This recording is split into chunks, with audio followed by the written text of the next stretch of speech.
Una nuova ondata di sbarchi che torna a far parlare di emergenza in una situazione già drammatica. In un territorio in cui le tensioni sono quotidiane, la notizia della nuova carovana di migranti destinata al Veneto ha già messo in allerta decine di sindaci. Intervistato da Rete Veneta questa mattina così Roberto Milan, che da mesi è sulle barricate per difendere Bagnoli. Assolutamente a Bagnoli non ne arriveranno e ho ricevuto anche delle rassicurazioni informali. Però sono pronto a tutto. Dal ministro Minniti al prefetto le cose sono chiare, a Bagnoli non ne devono arrivare più.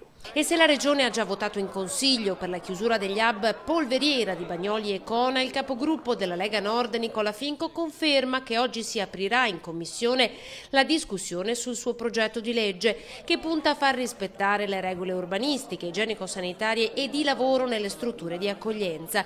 Una contromossa che potrebbe rappresentare l'unico argine sicuro alle grandi concentrazioni.